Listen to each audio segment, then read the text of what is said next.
Hello everyone and welcome to RunsWktsOvers, where tonight we're going to be looking at Play Cricket Scorer Professional again, and we're going to look at configuration and tools tonight. So not a lot of scoring, we're going to be mainly tweaking the settings and playing around with the windows. So hopefully you're all surviving the storms that are going on in the UK at the moment, and it's good to be indoors and doing something out of the rain. So I've got PCS Pro open and ready to go. If you're following along with me, then if you do the same. And as we've done in previous sessions, I'm going to import a game that I'd put in that sort of blurb underneath the video link. So I'm going to go to the File menu and click on Import Matches. And hopefully you'll be able to see this on the screen in a moment. And then I'm going to click on the Browse button in the Import Match screen, navigate to where I stored the match and select the match. There's only one match in my folder, and click on Import. As usual, it asks me whether or not the match was scored on the full version of Play Cricket Scorer Pro, the ECB version, and I'm going to click on Yes. And then I'm going to click on Open Match Now. And you should have the game where the scratchers are once again playing the notchers. This is getting quite repetitive really, but the scratchers are playing the notchers, the scratchers are batting, and they are 11 without loss off 1 over. So to look at configuration and tools, we're going to jump straight in and look at the configuration tab. So to do that, you click on the Tools menu and the configuration option. Now there are a lot of things that you could configure, and we're not going to go through every one of them because I keep sort of reminding you about this, but PCS Pro is designed for the professional game where there are analysts and other people using the same software. So a lot of the options in here are not necessarily for scorers. Doesn't matter whether that's the professional game or the recreational game, but they're aimed at analysts rather than scorers. So I'm going to only look at the ones that apply to scoring in general. I might delve slightly into scoreboards when we get there, but mainly the ones that actually affect scoring. So on this very first tab that we have, the General tab, this is not something we look at very often, but it's worth just glancing at what we've got in that top line of the Match folder. So the Match folder is where your backup files are being stored and any related video files. So if you were to set up cameras alongside your scoring, the videos would also go into a subfolder of cricket matches. And usually cricket matches is a subfolder of your documents. So wherever your My Documents folder is, or your documents, as the seem to have dropped the My now. So there will be a cricket matches folder, and beneath the cricket matches folder, there will be, actually I won't browse to mine for the time being, there will be a separate folder for every match that you have scored, and that will build up, and actually if you're recording video, that can take up quite a bit of space. Every match folder will have subfolders for the scoring section and the video section, and the video section will just be empty if you don't use cameras, as mine will be.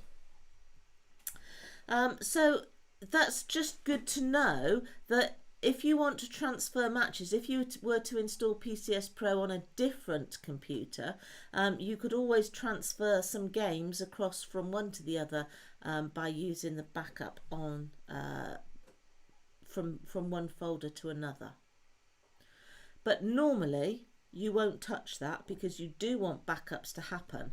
Backups are happening by default every over, wicket and every break in play. In the bottom section, the live match upload is only relevant when you are connected via Wi-Fi and you are uploading live scores. And in the professional game, that is set to every ball, plus every, well, it says every event as well, but every ball will cover every event. If you are logging in with a Play Cricket login, then that will be set to every over, wicket or break in play. It doesn't do it every ball because on a Saturday afternoon, when there's hundreds of you scoring or maybe even thousands of you scoring with PCS Pro, then to write back to the Play Cricket servers all the time, every ball, would be quite a strain on their servers, and also it means that you have to have a good Wi-Fi connection. So it only tries to do the upload with your Play Cricket log on every over, wicket and break in play. You can set it to manual if you only want to upload to Play Cricket every so often, and you can say, well, I'm going to do it every 10 minutes, I'm going to try and remember to do it, I'm going to do it when I think it's important. So you can set it to manual if you want to, but if you do that, down in the bottom right hand corner on the taskbar, there is a sync status, which at the moment mine says NA because I am offline. But if you were online, that would tell you whether you had done a sync recently or not, and you can click on the circular arrows there to force a sync to happen whenever you want.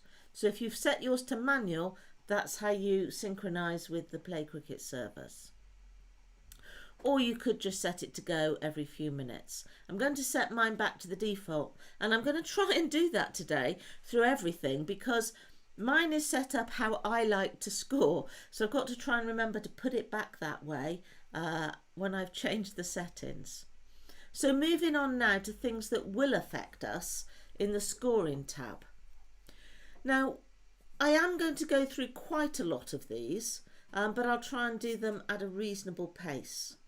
The first three in the list all relate to the scorebook and the scorecard for the top one, but mainly the scorebook. So the top option, use B and L for buys and leg buys in the scorebook.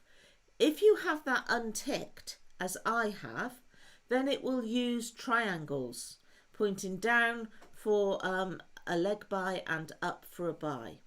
But if you prefer to use B's and L's, then do tick that option at the top there. The next option down, use colours in the scorebook. So each bowler and each batsman will have a different colour if you look in the scorebook. If you don't want to worry about looking at colours in the small screen, then untick it and it will all be black and white. Show all the balls faced in the scorebook batting analysis. So if I just move that window to the left slightly and I click on my Scoreboard tab, I have to close it first, Scoreboard tab at the bottom, you will see that there are different colours. So this batsman, the top batsman is purple and the next batsman down is green. Hard to see maybe on the screen, I can just about see it on mine. So in the bowling section, the one at the start is actually, I think it's dark red, not purple, and the rest of that over is in green because that was faced by the other batsman, whereas we have all the entries for this over in purple in the batting section because the one next to Charles Lambert on mine is purple. So the batsmen are in colours which show up in the bowling, and the bowlers are in colours which show up in the batting. And I have the dot balls in between Theo Miller's runs that he scored, 4-2, ... 4. The option that I was looking at under Tools Configuration, if I were to untick Show all balls faced in scorebook batting analysis, it would remove those dot balls. So now you've just got the scoring shots in the main window on the scorebook. They are all still there on the scorecard though. Now I'm going to be going in and out of this configuration window quite a bit. So I'm going to tick mine again because I actually want to see the balls faced in the scorebook. Include ball numbers by default in scorecard notes. Now this is an optional thing. When you're printing off a scorecard, it will print all the innings notes at the bottom of the scorecard. And it's quite useful to have a list in the front of them to say when they happened. And if we look at a sample scorecard, I've got one from a live game from last year, which is Worcestershire and Notts in the T20 semi-final. And if you look at that, at the bottom, and it goes over 2 pages, so you can see the 2 pages on the screen side by side. So if you look at the bottom of it on the right hand side, it's got innings 1 and innings 2 notes, and at the start of the notes we see the ball number. Now quite often the ball number is included inside the note anyway. So that very first note does tell you when it happened. It says it's off 5.2 overs, but it's preceded by the 5.2 as well. So it's just, I find it nice to have at the beginning because it just orders things and you can see at a glance when they happened. But if you don't have it ticked, you can still turn it on when you print the scorecard. When I go into statistics and match scorecard, it won't do it at the moment because I haven't started scoring anymore. I need to carry on with the scoring before it will allow me to tick this. But when I tick this option here, I can tick or untick include ball numbers, but mine is ticked by default every time. The next option, if we go back in, print full colour wagon wheels. Now I always keep that one unticked. If you go into the statistics menu and you look at some of the wagon wheels for the players, and I'm not going to look at all the reports tonight because that's going to take too long, but under the reports in the statistics menu there are plenty of reports that show players' wagon wheels, where all the runs went. And you can see that the wagon wheel in the main window has a green background, and by default that is the colour that would be printed if you were to tick this option. So it would show the lines of where the runs went, but on a green background, and that will take an awful lot of ink to print. So I usually untick that, and it prints then on a white background, which saves you a lot of toner or ink cartridge. The next option, show keeper up, I always untick because I feel that that is an analyst function. Now in the play control window, next to the bowler, we have a little icon that we can click to toggle on or off to say whether the bowler is going round the wicket or not. And if I tick show keeper up and come out, I get a second button there. So this one tells me whether the bowler's going over or around the wicket, and the one now next to the bowler tells me that the keeper has come up. So maybe I've got a slow bowler on and the keeper is standing up. And all that does is to put a note in the fielding information. So it's of no purpose really to scorers at all. It is good It's good information for coaches who sometimes want to know how many runs were given away or how many catches were taken, depending on where the keeper was standing. But to me, we're now delving into much more of analysis or additional data capture. So I found that I was never going to click that button, and therefore in Tools Configuration, I have unticked it. And it will stay away until I tick it again. Now you can't turn off, you can't get rid of the over the wicket one. That one unfortunately is always there, it's not optional. Now I have ticked use detailed fielding events pop-up, and this is something that most people may not have come across yet, even if you have it ticked. And I have it ticked even though it's again something that I don't believe is pure scoring. It is sort of halfway between scoring and analysis, but I see it as the capture of additional information, which may well be too much information for a scorer to be recording. Scorers should be focusing on runs, wickets and overs, as this channel suggests. But I keep it ticked in case I want to record some information about dropped catches, and that's about all I would do with it. And certainly scoring for a county second 11, I sometimes got asked about dropped catches, so I would try and record them in this manner. However, I usually recorded them on the wrong ball, and I'll show you why now. So I've already scored an over deliberately to record the additional fielding information in that over. And if you can see the ball by ball window, then you can scroll across to the right hand side of it where you will see a fielding information column. If you can't see the ball by ball window, then you can go to the view menu and scorecard data and click on the top option of ball by ball to turn it on. So in this column, if I hover the mouse pointer over any one of the entries, I'll get a tool tag describing the entry that was made.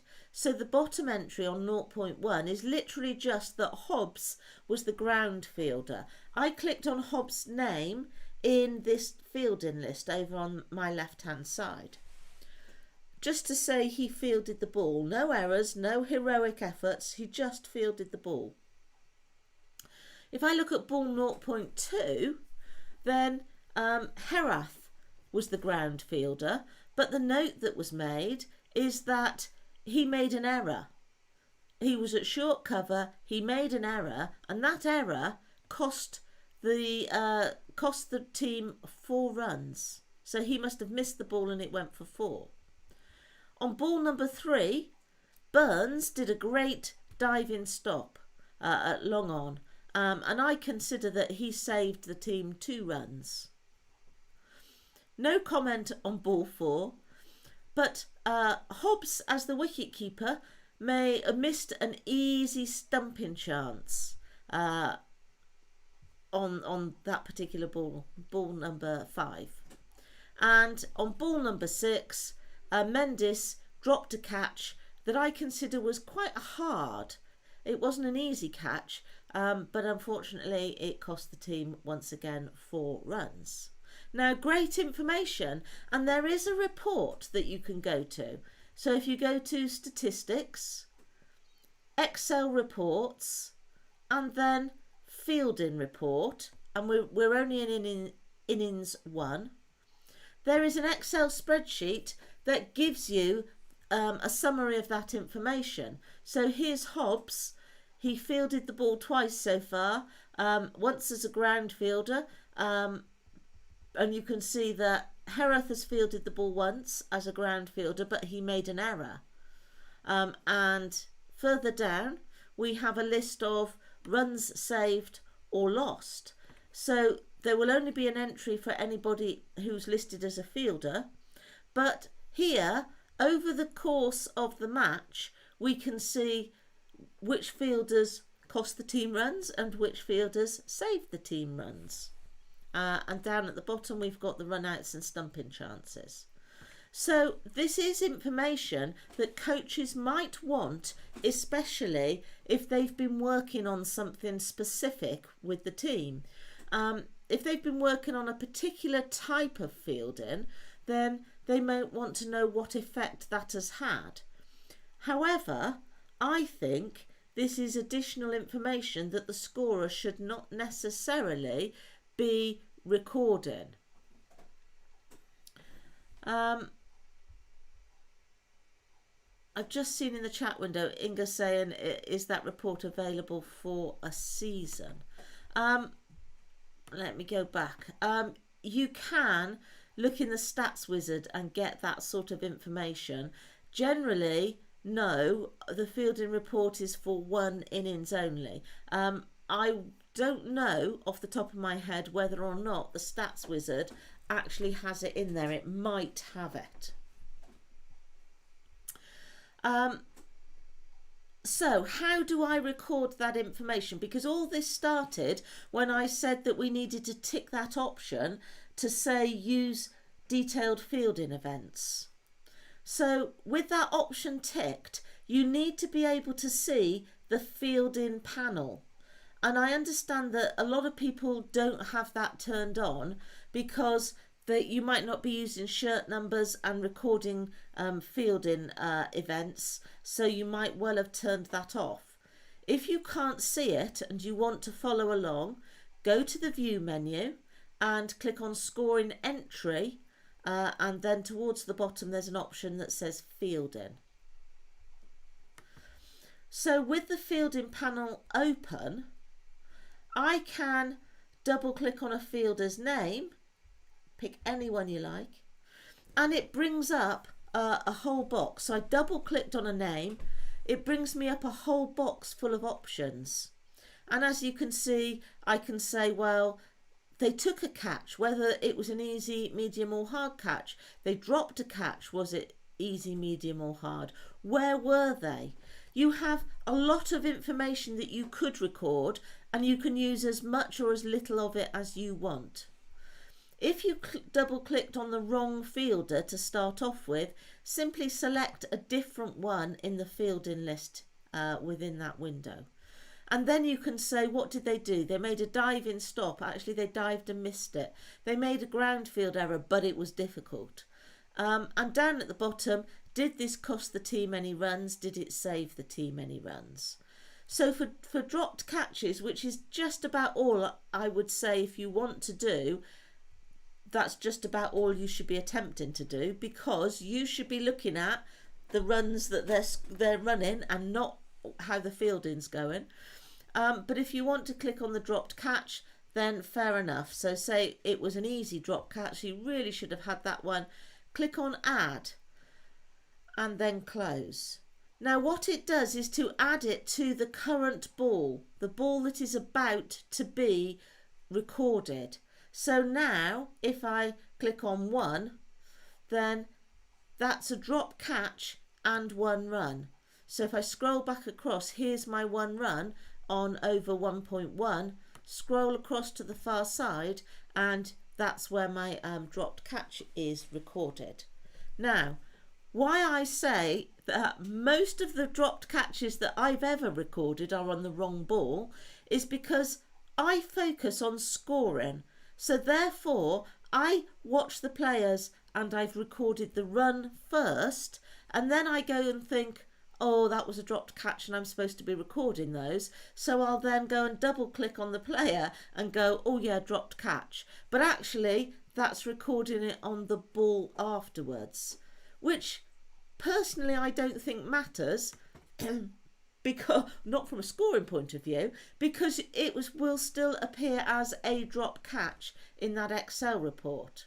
And I don't think they're really bothered in there which ball it is. They just want an overall total. Coach wants to know how many catches a player has dropped over the course of the match, rather than which delivery they happened on.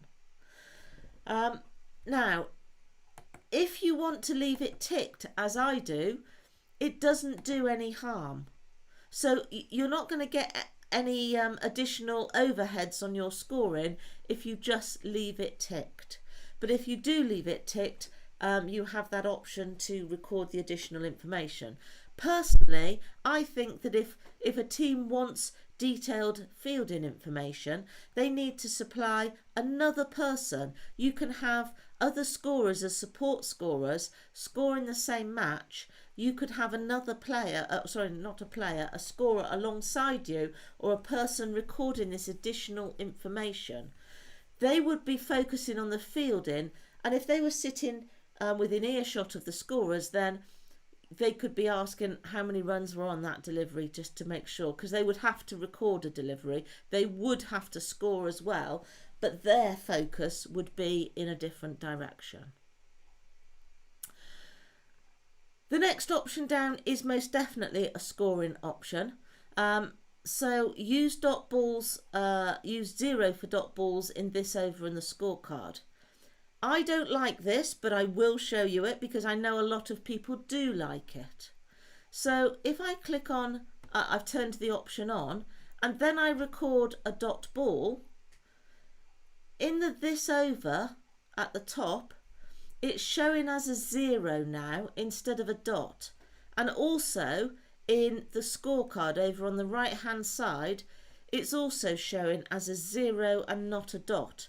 And the dots are quite hard to see. They're very small, and they're quite hard to read, especially if you're sitting outside in sunlight. However, I just don't like them. I'm used to dots being dots. So I'm a traditionalist. So as a personal preference, and this is what it's all about, you should be configuring PCS Pro to how you like to score. So I don't like them. I'm going to turn them off, but I know an awful lot of people who do like them and have turned them on. In the scorebook, because it's small, you still have the dots. So it doesn't affect the dots in the scorebook, only the scorecard and this over. But I am going to go and turn mine off. You do just what you like. It's absolutely fine. But I am turning mine off. Right, omit initials from wicket descriptions. Now, this is going to be harder to demonstrate to you because of the way that the players have been set up, but they weren't set up deliberately for this purpose. But we can still demonstrate it. So if again you look in the scorecard area, when a wicket falls, there's not a lot of room in that how out column.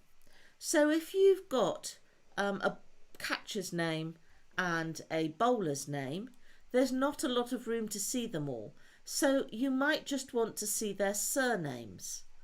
So let's record a wicket and see what happens. I'm going to click on wicket and record a catch and say that the primary fielder is McDonald. There's a longish name for you. And okay. Excuse me. And I've just accepted the incoming batsman. Now, in my how out column, I don't have initials. I have a full name, which is very long. So it says caught Robert McDonald, bowled Oliver Mendes. You can't see the Mendes bit. It's fallen off the end of the display. So even though we ticked to say we didn't want to see initials, it hasn't removed the name. So if I go back to my scoring menu and match details and teams, and I look at some of the players, it says that the scorecard name is set to Robert McDonald. Whereas when you set up a new player by default, it puts their initials in. That would normally be R. McDonald. So a long time ago, when I first created these players in Play Cricket, I must have actually typed their name in the scorecard name, which really isn't helpful for tonight. But it does actually prove that we can't change this, because this player existed in play cricket. So that's come down from play cricket, and there's not a lot we can change. I can change the short name in this window, but I can't change the scorecard name. But if I add a new player, and you wouldn't normally do this unless you've got somebody playing who is not on your play cricket site, you've got a brand new player who hasn't yet been registered on your site. If I create a new player, so we're going to have Joe Bloggs, but I'm going to put his name in as best I can, as full as I can. So he's Joseph, his middle name begins with M, Bloggs. So you can see that automatically in the scorecard name we have JM Bloggs. I'm going to click on Save and Close. And you'll now see that he appears as JM Bloggs in the player list. So I'm saving to come out of there again. And the same in the fielding window. So now if we record another wicket, and it was caught by our additional player. Again, I'm just going to accept the incoming batsman. We can see that in the how out for this player, it just says caught Bloggs, bold Oliver Mendes. So it will only remove the initials if they are set up in the default manner in your database. But there you go, it is much easier to read now. So I can understand why people want it. So going back to tools and configuration. Just before you move on from that. Yes. In that situation, what would happen if you had two players with the same surname? So, McDonald and McDonald. But one of them's Robert, one of them's Fred. It's a very good question, to which I don't off the top of my head know the answer. I do know what will happen with the short name. The short name will get their initials added to it, but I don't know what will happen in the scorecard. So we're going to try it out. Let's do it. I'm going to add yet another player to this team.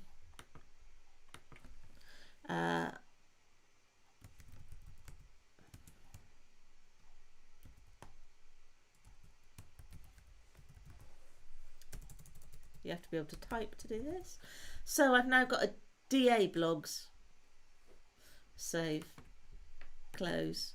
And we're about to have a hat-trick ball. Wicket. Caught. Did I not save it?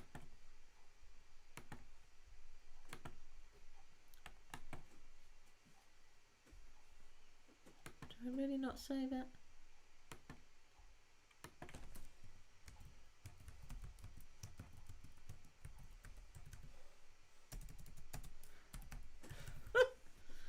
Save.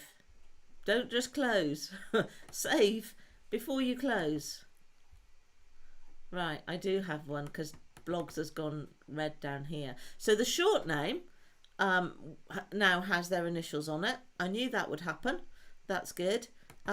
So wicket caught by the other Bloggs. Okay. Okay, except incoming batsman. And it's put the initials in. Even though I said not to, it's put the initials back in. So there you go. That was a good test. Thank you for that question. We will be removing, or I will be removing those players later on, but we'll come back to that. So back into our tools and configuration. The next option down, show batsman silhouette ball on arrival. I'm not going to go there because that is pure analysis. That is an additional window like the wagon wheel where you can record where the ball bounced. You can see on TV coverage where they have a splattering of different coloured balls to say in this over this is where they all landed. So that's ball arrival, and that really is an analyst's job. And if you tick the box, you just get an outline of a batsman, which helps them. The batsman is standing in front of the wicket. But I'm not going to go there because that really isn't scoring. The next option down, I encourage you all to tick, just in case you ever get attached to an external scoreboard. Suppress scoreboard updates by default when in edit mode. And what that means is that you can edit to your heart's content, and until you click on the edit button to come out of edit mode, if I just move that to the right slightly, here's my edit button. I click on the edit button to go into edit mode, I make changes, and I click on the edit button to come out. And autocorrect will, if necessary, correct all the runs and the balls faced between the current situation and the ball that you changed. And if you don't suppress the scoreboard, your scoreboard will tick over run by run, correcting itself. It will almost cartwheel, and I speak from experience of watching my scoreboard do just that. So this is a relatively new feature, and I am keeping it ticked. So what will happen is that the scoreboard will not update until you come out of edit mode, when it will just change to the new scores. So people will see a change happen once and not multiple times. Show remaining batsmen as did not bat in the scorecard and the scorebook. Again, that's another new feature. And down here, just like all good scorers would write in did not bat at the end for those who didn't bat, this will now do it for you, but it's an optional thing. So I'd encourage you to tick it. Show the shirt numbers in the striker and the bowler drop downs. Now they automatically appear here in the fielding window. These are shirt numbers in front of Noah Burns and Robert McDonald. But you can see that in that list, Oliver Mendes doesn't have a shirt number.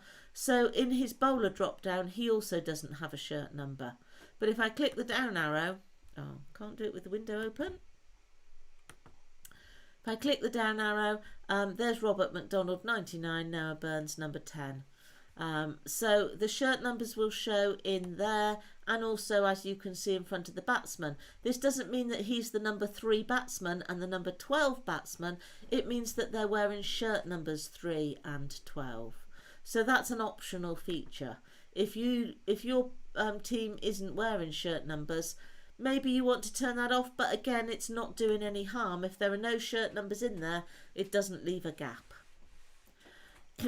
Now, the bottom option is of interest to people who use PCS Pro to do their player averages and their stats at the end of the season. Because if you want to, you can default to local data only. Again, I'm not going to go through the stats wizard and the reports tonight because there isn't time. But if you're using the player averages or the stats wizard, then you can pull down matches. I will briefly go in there. You can pull down matches and say which team do you want to do the stats for. So I can do the stats for the scratchers and say only the scratchers first 11. There's a box ticked that says local data only. Now, if I didn't score every game for the scratchers during a season, then it would pull down the scores from the games that I hadn't scored from play cricket normally. But if I've ticked local data only, then it won't pull down additional games from play cricket. It will only use the games in my database. Now, with the upload to play cricket, it's usually the home scorer that's responsible for updating that information. And us scorers are pedantic people who like to know that their scores are correct. I would go through my averages with a fine-tooth comb to make sure that they are correct before presenting them to the club at the end of the season. So the last thing I want is to pull down games that other people have put on to play cricket, might not agree totally with ball counts or things like that I'd got. So if I have scored every game, or I've already pulled a game down and made sure that it's correct, then I only want to use the information that's in my local database, and I can tick that option. And that's about it for the Stats Wizard. We're not going to look at it in any more detail. You can tick the button anyway. You don't have to worry about whether or not it's ticked to default in there. The bowler's and the batsman's prompt are quite important. So mine are set to every over and every wicket and innings, and that's what I would recommend. But I don't forget, it's personal preference. You might not like that. So if you don't know what you'd like, this is what I'd recommend. However, if you turn off the bowler prompt, I'll leave it on every over for the moment, and I'm just going to finish the over with one ball. So I get a prompt to say, are you sure you wish to end the over? Yes. And then it brings me up this other box to confirm the bowler, which makes me look and see who's bowling.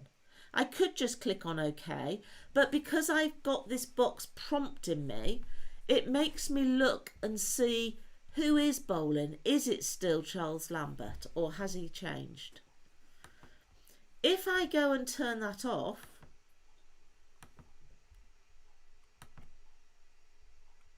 and set it to none, I'm going to record a maiden over just for speed. Am I sure I wish to end the over? I still get that prompt for the time being till we've looked at yet another option. But at the moment I still get that prompt. Yes, I do. And now it didn't ask me who the next bowler is.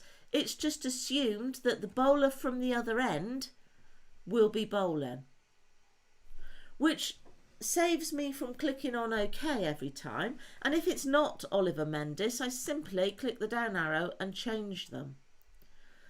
But the prompt wasn't there when PCS Pro first came out, and we found that we missed a lot of bowling changes, especially if you were doing a paper record alongside the computer, because you would notice a change of bowler, you would automatically start writing it down on your paper, look up on the screen and forget to change it. So it was one of the things that we requested were brought in, and I find that personally the prompt means I make fewer mistakes when there's a change of bowler. So I'm going to set mine back again, but you set yours to whatever you want. Now if you set it to the first 2 overs and the start of each innings and session, then at the very beginning it will say who is the opening bowler for the first 2 overs. If you set it to none, then it will assume batsmen 10 and 11 are the opening bowlers, and again you can go in and change them. But I'm going to set it back to every over. And similarly, the batsman's confirmation prompt, if I set that to none and I record a wicket, so a straightforward one this time, no fielders.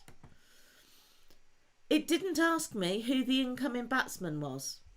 It's just assumed that the next batsman in the order that I'd entered them is the batsman, and I can simply click the down arrow and change it if it isn't. Again, I like to see the box. Now there is a middle option in there, and I can't really see when you'd use it, but it's there if you want it. Assume unknown, which means that you've got an extra click to do every time.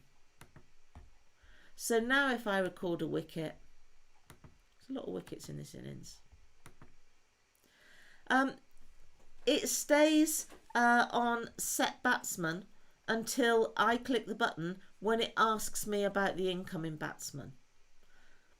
I don't really know why you'd want that, because it's just an extra click.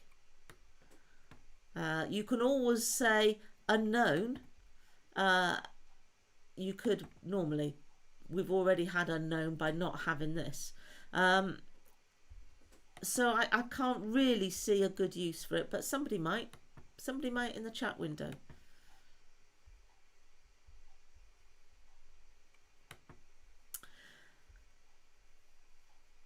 So I'm going back to not only every wicket but also at the innings start. I like to answer the boxes. It helps me to set everything up. I'm not going to demonstrate the next option. Play sound when a ball is scored. Or ball, it does say ball scored. Oh, ball entered maybe. I've set mine to none. Some people like to hear a sound because they know that the ball has been entered, especially if you're using the keyboard rather than the mouse. It's comfort to know the ball has been recorded. However, it can get really annoying if you are in a small score box and somebody has the sound turned up loud on their computer. To have that constant click every ball can be extremely annoying. So bear that in mind if you've turned your sound on.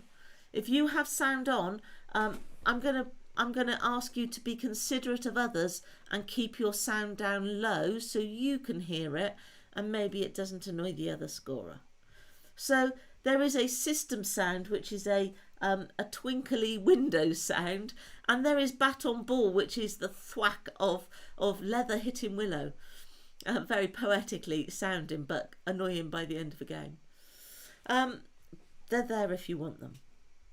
And our final option of match setup, where it's going to default players from the last match scored if the team is empty. Now, our teams were already set up.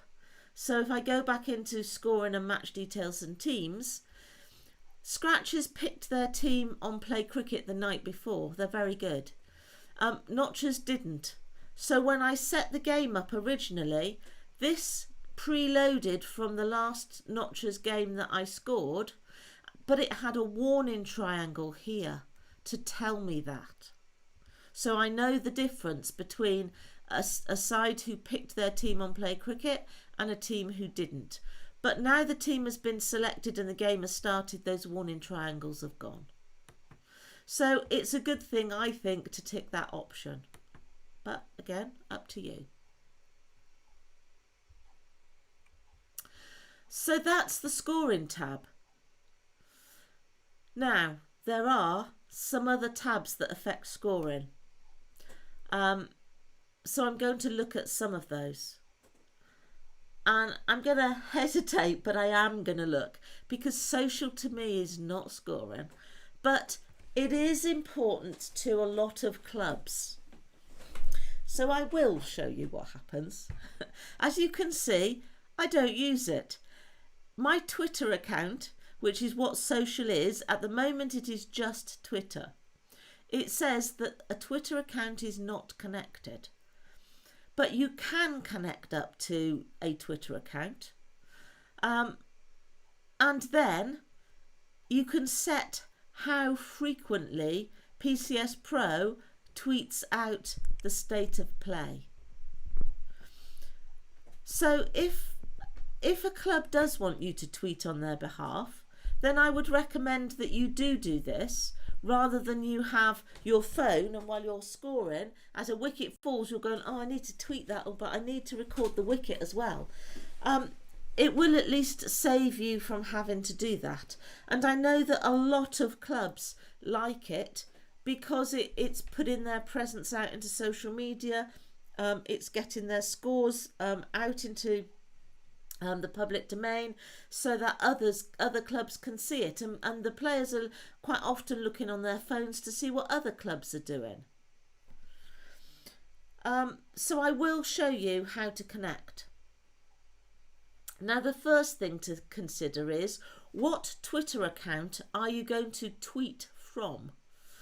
And I would recommend a club account and not a personal one, because scorers sometimes change. Not every scorer scores every match for a club, but clubs follow each other, and leagues follow clubs, and clubs follow leagues, and they build up a following in the club Twitter account. So if you are going to tweet directly from PCS Pro, I recommend you use a club account.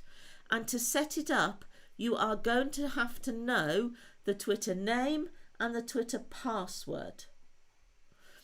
So to connect up to Twitter, you actually have to have connected first to the Twitter account that you want to set up in a browser.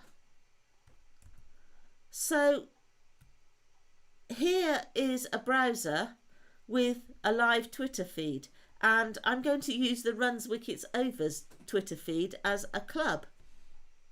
And you can see this club is following RunsWktsOvers are following other associations, all sorts of ACOs and cricket officials associations. Now I have my own Twitter feed set up. So it's quite easy to switch between the two simply by clicking on the other one. So if I were looking at my personal Twitter feed, I would need to click on this one, the RunsWktsOvers, before I do the connection to PCS Pro. So if you haven't already got access to your club's Twitter feed, you would need to click on Add an Existing Account and put in their username and their password and log in. Once you've set it up, you can log back out again and log in as you for personal use. You don't have to remain connected to this Twitter feed for the entire time you're scoring. You only need to be connected to it while you are setting up. So having connected up, and you must do it on the browser. It's no good having Twitter on my phone and PCS Pro on my laptop. You have to do it in a browser on the same laptop. So if I go back to the Twitter feed, I click on the Connect to Twitter button, and it will connect to the Twitter account that is already connected in that browser. You don't have an option to ask. So it went to the browser, and I didn't have to have the Twitter browser open, but I do have to have been connected to it. And it comes up with this screen, and I need to click on Authorize App. And you are giving PCS Pro the authorization to connect. So actually you're doing it the other way around, sorry. You're giving Twitter access to the Play Cricket account. So if I click on Authorize, it gives me a number, and I can either write that number down, memorize it if you're very good at that, or I'm just going to copy and paste it. So I highlighted it, and I'm going to click on Control and C to copy. Then I'm going back to Play Cricket, and you can see in the background a Connect to Twitter box appeared. And I'm going to click in the pin code, click on Control and V to paste. I could have typed it in manually, I could have written it down on a piece of paper and typed it in, but I've now connected, and I click on OK. And you can see now at the top it says that my PCS Pro is now connected to RunsWktsOvers, their Twitter account. And it will stay that way until I change it.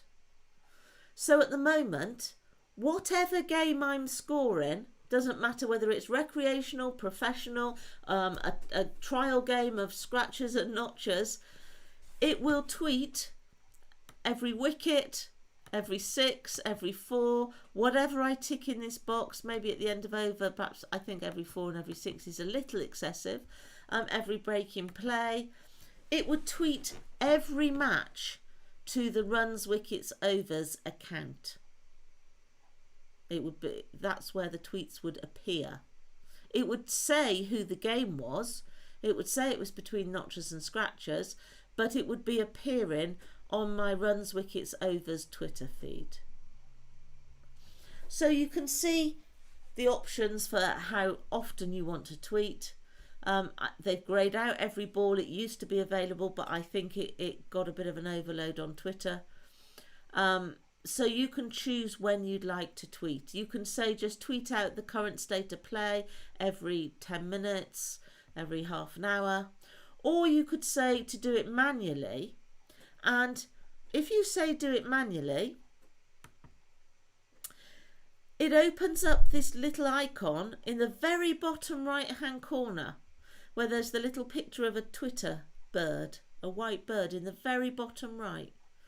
And if I click on that Twitter bird, it's saying, do I want to tweet the current ball? So the last ball that was recorded in the scratchers versus notchers, and it's using the short names there. Scratch, because there's not many characters in a tweet. So it's saying scratch versus notch. The scratch are 12 for 5 off 3.2 overs, and the last ball, Mendes was out, LBW. Sorry, no, Davis was out, LBW. The bowler was Mendes. And it puts a link to the scorecard, so somebody, if they wanted more information, could click on that link and see the online scorecard. I'm offline, so they're not going to be able to do that, but they would normally. Now, you used to be able to amend this before you tweeted, but you can see that it's been disabled. And last year there were some issues with the amount of automatic tweets coming from PCS Pro on a Saturday afternoon, and Twitter thought there was some some spam going on, and so they put a lot of, or they stopped tweets going out from PCS Pro. So to get round that, you're not allowed to customize the tweet. You could change it to the match situation, which just tells you what the current score is. So that's a manual tweet. Otherwise, so it's still sort of semi-automatic. You're not going to your phone and logging in and typing anything. Or you can have the options that we had in here and automatically do it every so often. And I do think that it is, in recreational cricket, it is really popular. So much so when it went down, when the Twitter function went down last year, I do believe there was quite a fuss made.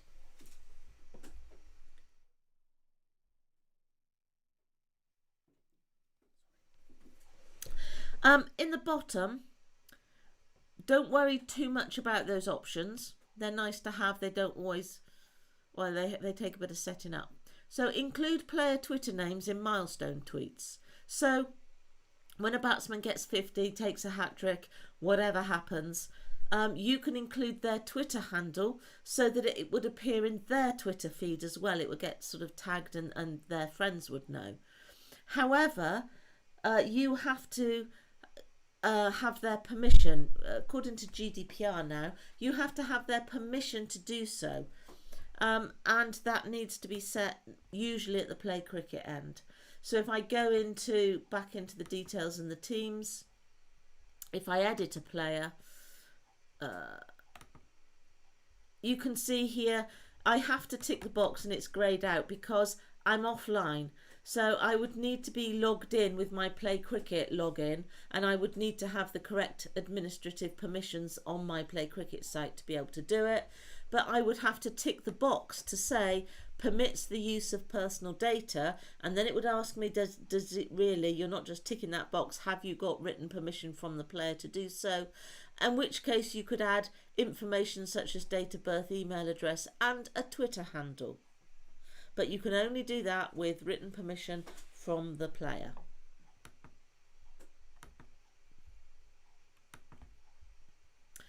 So back into our configuration box. Include ball video if you've got it. So we're back to cameras being connected. Most of you probably won't have cameras connected, and if you are, then you are trying to upload a lot of data. If you're uploading video with your tweets, then you're going to be using a lot of bandwidth. You're going to have a really good and stable Wi-Fi connection. And in the bottom, the wait for live scoring upload to complete before sending tweets. So if you are the live scorer, you've got to decide which is more important, uploading to play cricket or tweeting. Which one do you want to do first? So if you want to tweet first, untick that box. If you want to update play cricket before you tweet, tick the box. Now, I don't want to tweet, especially not to RunsWktsOvers, especially not when I'm doing scratches and notches. So if you want to change this, and if you score for 2 different clubs, maybe you score for a club midweek that's different to your weekend club, then you would need to change Twitter accounts when you are scoring for that different club. So if you go and click on change Twitter user, it goes back to this authorize. So if you're changing the account, before you do that, go back into Twitter in a browser and change the account that you're logged into. And then you could authorize the app and you'd get a new number. But for me, I want to remove it. I do not want this to go out on RunsWktsOvers. So I'm just going to click on cancel. And then back in play cricket, I'm also going to click on cancel here. And you'll see back at the top, I'm now not connected. So that's how to remove it, is you go through the change, but you click on cancel without actually changing to a different account. Okay, and that's really all we're going to talk about as far as Twitter goes. The network tab is the top section, is nothing to do with scoring really, so I'm not going to look at any of those details, but I will just tell you that it's for connection to another app, for an external app called Pitchside Services, which allows a second person to be connected to your match to be recording additional fielding information. So all those drop catches and where did the fielder take the ball and all that sort of stuff can be recorded through something called Pitchside and Analytics, used mainly in the professional game. So we're not going to go there. The collaborative scoring in the bottom, the top 2 options are to do with how information comes to you from a third person, usually an analyst. So you can bring in, again in the professional game, you can bring in video and data off the analyst in a live situation. So it puts it into your timeline, which is great. If you're in the professional game and you're in a nice warm score box with proper Wi-Fi and you've got the analyst doing all the video capture, you can have a video window up here as well, or anywhere you want, but you can have an additional video window, which means that you could click on any ball and see the analyst's video. But for that to happen, you need to allow the incoming video. And the beauty of that is, if you missed something or you want clarification on a delivery, you could then just click on that delivery, look at the video and see what happened. It's a bit like having a televised match and being able to turn around and look at the TV to see a replay. But for most of us, if we're recreational scorers out in the field, we're not going to have that. The same with the non-scoring performance data. So you can get data coming through from another scorer. So for instance, if you're the live scorer, but you're not doing wagon wheels, as long as your support scorer is also on Wi-Fi connected to play cricket, then they can be doing the wagon wheels and it can come back to you in real time. But again, most of us would be doing it for ourselves if we want the wagon wheels. However, the bottom option we covered in a previous session, we covered in the update session, But for anybody who wasn't watching that session, show end of over score check when other scorers are connected. So this is a great way to double check that your score agrees with another scorer who is scoring the game on PCS Pro, and you've both got Wi-Fi. So there are caveats involved, but if you're both on Wi-Fi and one is local scorer and one is support scorer, if you have that option ticked, then at the end of every over, boxes will pop up on the screen checking the two scores, and you can check with up to 3 people at a time. So boxes will come up checking to see if the scores agree, and if they don't, any errors will be highlighted in red and will allow you to amend them. Just gives you a bit of a heads up. It's designed actually for the professional game when the analyst is not usually sitting with the scorers, but it is still useful. Even if your colleague is sitting next to you, it's still a useful feature. So now we're going to move on to the Scoreboard tab. And at the top, there are some general options. Keep incoming player in same position as outgoing player. Now I can see a scoreboard over on my right hand side, and this is what it applies to. It applies to my internal scoreboard, but more importantly it applies to any external scoreboards that you're hooked up to. Not the static ones where you've just got numbers, but the big LED boards where you've got people's names and you can control the templates that are used on those boards. So if we consider what we can see in our internal scoreboard window, where it says keep incoming player in same position as outgoing, at the moment I've got Taylor above Robinson on the board. If Taylor is out, do I want the new batsman to appear on the board in the same place that Taylor is, or do I want Robinson to move up the board and the new batsman to appear underneath? Because that is the default option, that Robinson would move up and the new batsman would come in underneath.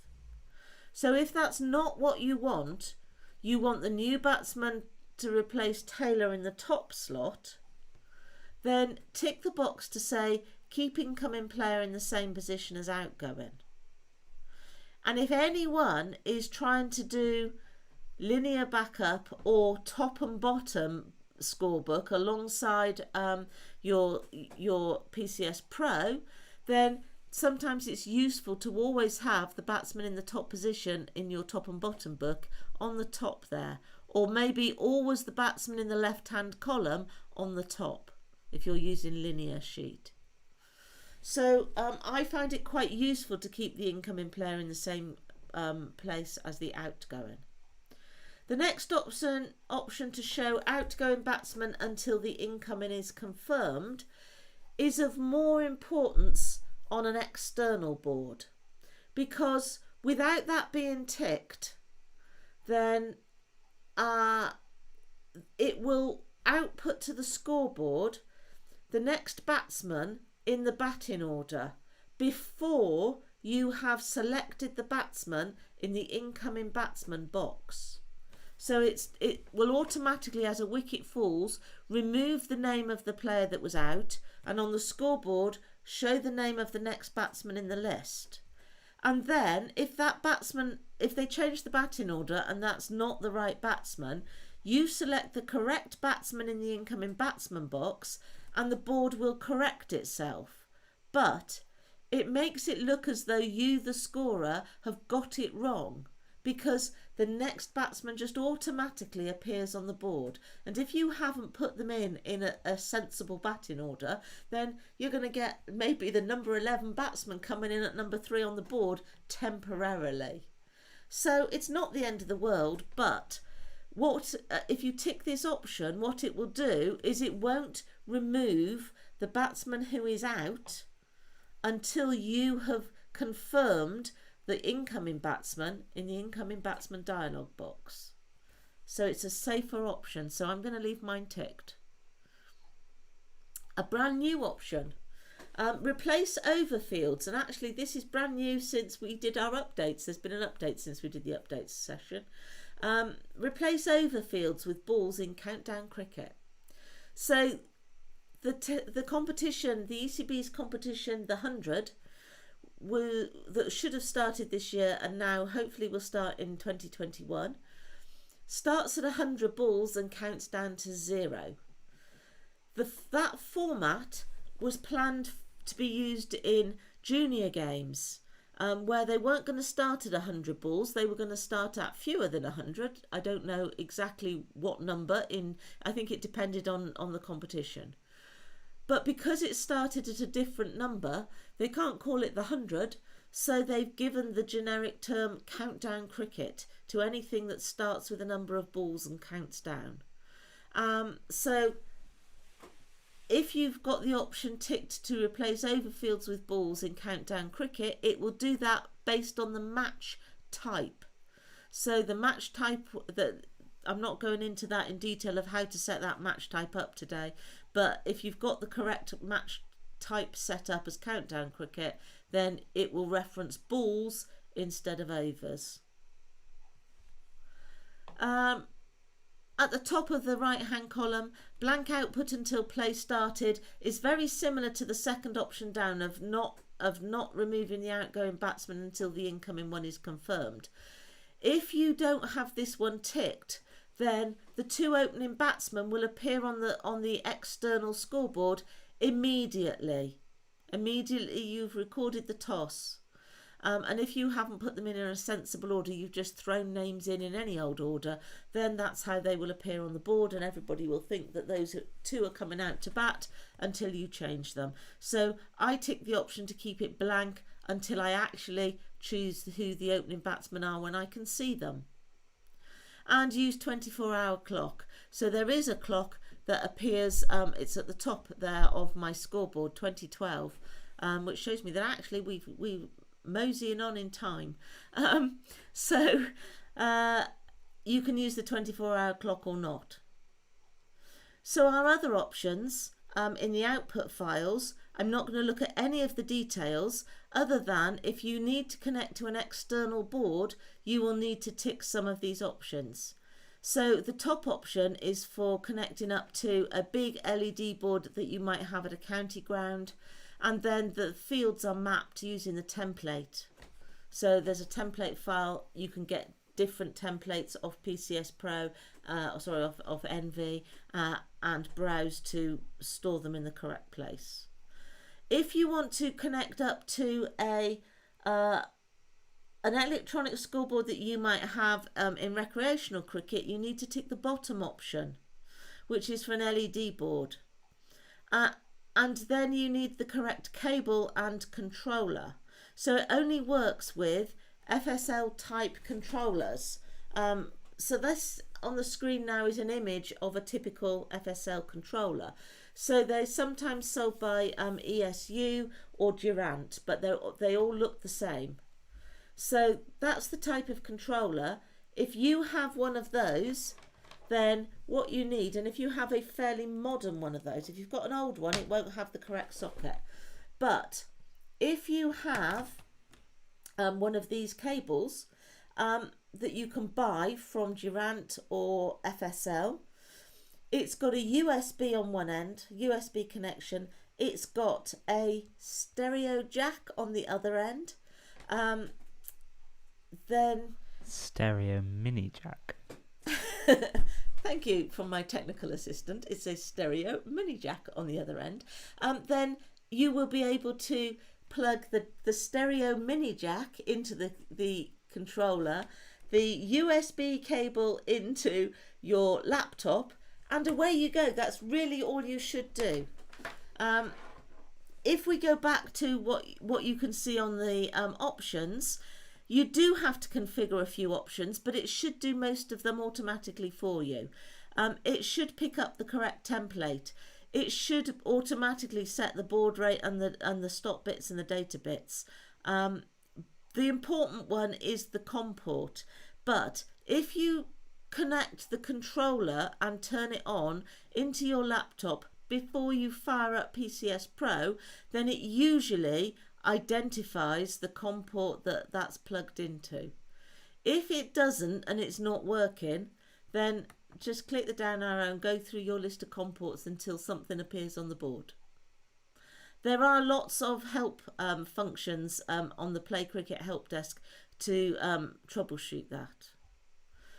Now, I'm not going to look at any of those other tabs because they're all to do with video capture and live streaming and analyst stuff. So we're not going to look at any of those. But I know we're past our hour, but I still think it's quite important to look at how we can configure the panels in our main window. So I am going to continue with that for the time being. So in all our panels that we can see, and your setup may well be different to mine, in the top corner of each panel is a cog of most panels. If there is a cog, that means you can configure that individual window. And it is worth just having a look to see what you can do. Now, some of them, like the innings notes, is just a list of notes. We can't configure it. The same with the fielding. But if you click on the one in the score summary window, you can switch between full view and compact view. Now, I'm on full view at the moment, which gives me a lot of information, mainly used in the professional game. And again, we're not going through all the options that are in this window.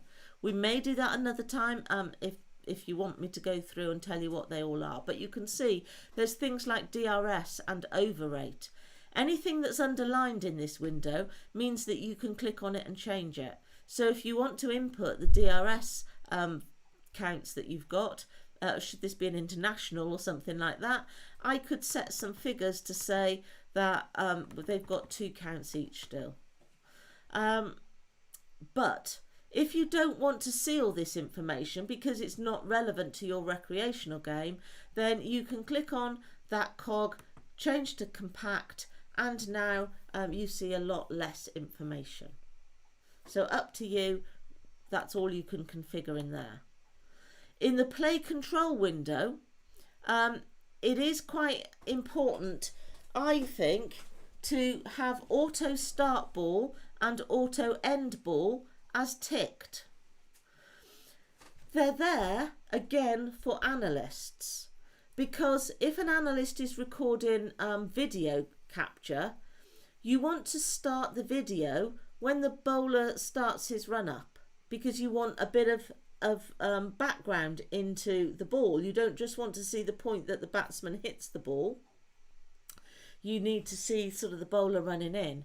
So the analyst needs to have an option to say start ball now, which will start the cameras rolling, and end ball now, because you don't necessarily want to end immediately the batsman has hit the ball. So it will add those 2 additional buttons. As a scorer without cameras, I don't want that. So by ticking the auto start ball and the auto end ball, it doesn't ask me. Okay, if I untick them, I have to use this button here, the end ball button, to start and end the ball every time. However, I have unticked auto end over. And you'll see why. We normally get the box that comes up that says, do you wish to end the over? So if I tick auto end over, then I carry on through to the end of the over. Here's my 6th ball going down. It doesn't ask me if I want to end the over. Because I've got the bowler confirmation box ticked, it's asking me who the bowler is. But nowhere did I get the option to say it wasn't the end of the over. So if the umpire had miscounted, or if I'd missed a signal of a wide or something, if I wouldn't be able to say, don't end the over, I want to record another ball. What I would have to do is now do an undo to return to the previous over to be able to record another ball. So I like that. I like the confirmation box. So I untick auto end over. The configuration in the scoring panel reduces the amount of buttons. So for scoring, we have a button for just about everything that we might want to score. But if we go to the other option, which is standard, then you'll see that we have now a reduced set of buttons, and you have to make combinations of buttons. So if it's 3 leg buys off a no ball, I would have to do no ball and leg buys and 3. And it's the number that ends the entry. So if it's just a single, I put a single in. If it's buys, I'd have to do buys 2. And it's the number that makes the record right back. So you can do it, it's just more clicks. So I'm going back to 1 click because I like to just do, oh, that's 2 buys, that's 1 click. That's what it says, it's the 1 click scoreboard. Now, most of these other ones, I'm going to leave you to just have a look and see what the options are yourselves. As long as you know that there's a cog in the top corner and you can configure that panel, then you can go and see what it does. But if you want to get rid of some of these, so you don't want the fielding panel, just click on the cross in the top corner and say continue. Or you can right click and choose close or float. Now I'll show you what float does in a moment. To get a panel back again and to see some of the other panels that I'm not using, you can go to the view menu, go to scoring entry and tick the ones that you want to see. So experiment with what we've got in the list. I'm going to put fielding back on. However, most of the ones that I'm not looking at are analyst information. So if you look down there, we've got shot type, feet movement. It's what an analyst records, not what a scorer records. Now, the floating part of it is if I double click in the title bar of any of these windows, the window will, or the panel will drop down and float.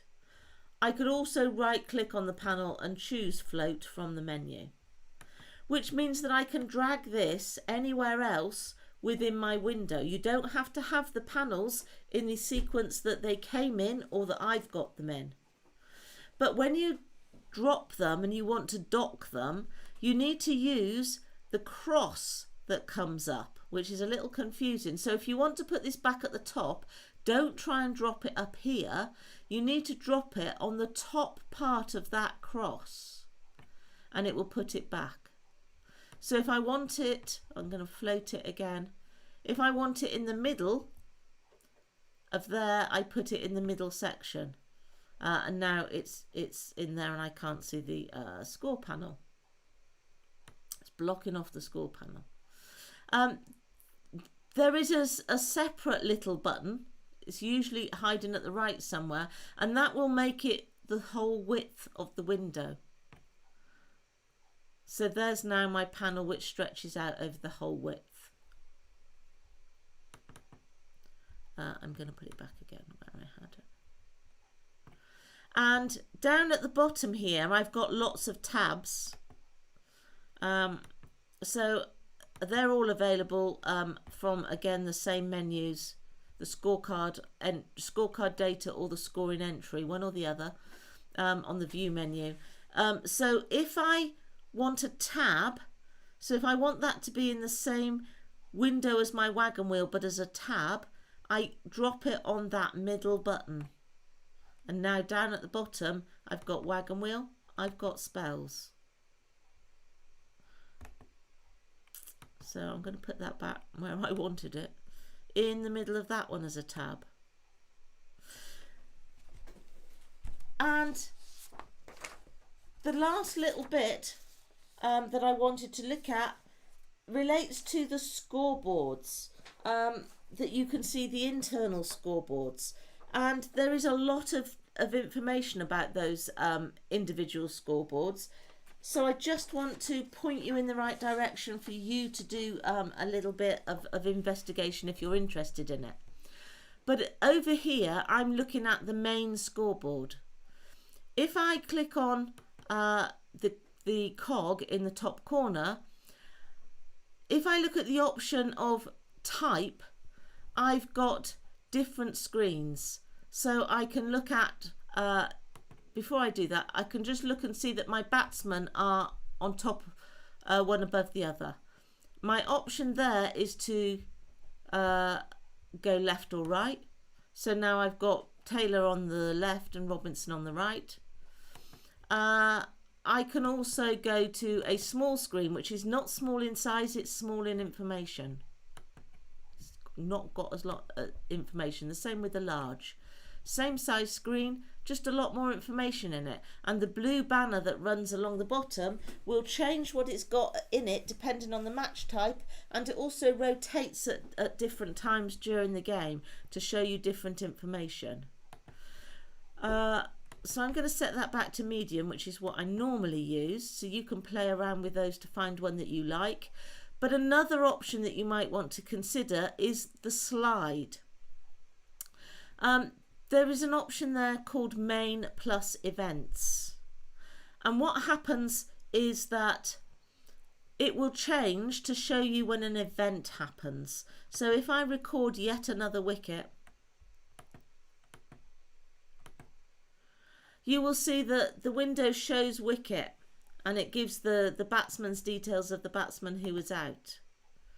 When I start scoring again, it will go back to a normal scoreboard, which isn't very useful, or I don't find it very useful.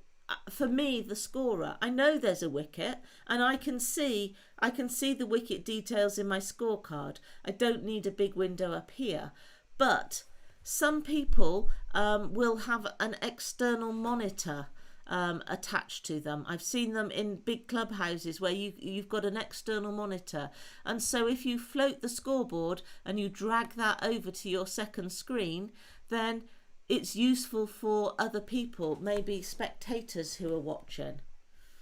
One of the other times that would be useful is if I look at the bottom option there, I can Chromecast. It says Google Cast. I can Google Cast to a Google Cast device.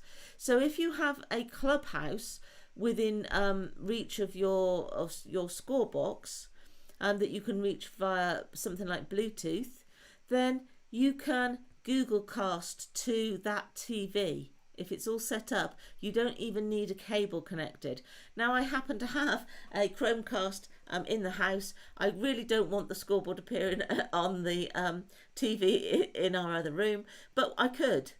So that there's my Chromecast device, and it just found it. It searched Bluetooth devices, it found my Chromecast device, and I could be putting that scoreboard onto a TV in another location. There are many other options that you have under this main scoreboard, so do go in there and have a look and see what's there. You can add additional screens so that you might have more than one screen, all the events that you've got, so you can manually choose to see a batting scorecard, or well, I would say just go down and play with them. Do you want to look at the bowling scorecards? Do you want to look at all sorts of things, partnerships? So you can put up on a screen at any time whatever you want. But again, I would say your main focus should be on scoring and not changing what the screens are. So that if you have it set to main plus events, then it will scroll round and show you the different events as they happen.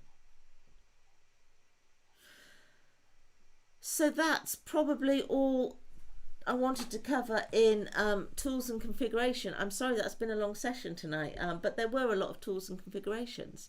Have we got any questions that I haven't, or other people haven't answered? It looks like there's been a lot of chatter, especially about scoreboards. So there's a handful of little things. One is, I think it's worth just highlighting what Malcolm Doody was saying in the chat about the cables, the ESU FSL cables, that if you buy the official ESU FSL cables, they are wired differently Yes. to any of the generic ones that you could buy off the shelf from Amazon or wherever. So if you wanted to save some money by not buying an official one, just be wary that they're not wired the same and you'd have to do some resoldering to make that work.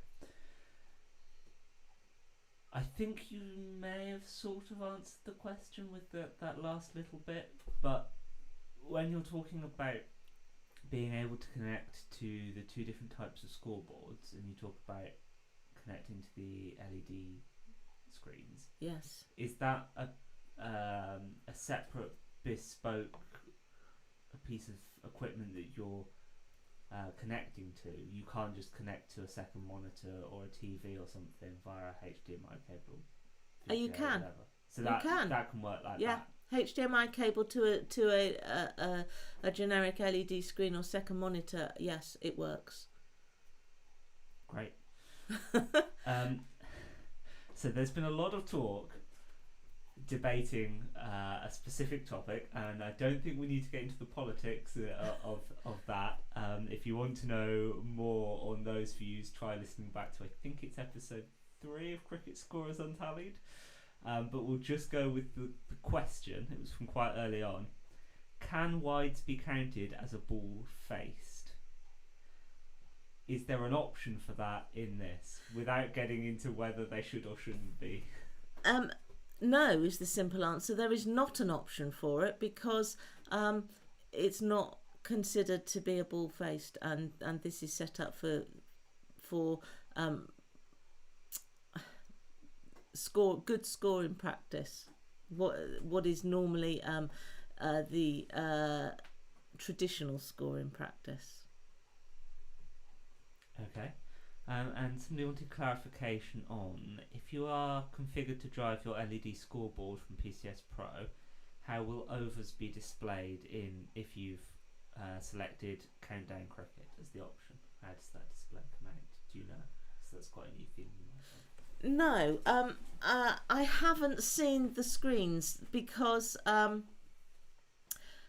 there was some discussion on what the screens should look like, and I haven't seen them. So no, I can't really answer that. I know that overs have been replaced by balls wherever possible, but I don't know what the layouts of the screen look like for Countdown Cricket. In fact, I was just going to have a look and see if there was a slide there for them now, but I don't think there is. No. It may be that something like the innings has been reconfigured, but I'm not using a match type for Countdown Cricket, so I'm not going to be able to see the data in there anyway. Well, thank you. I think that's all the questions that have been asked that haven't been suitably answered in the chat.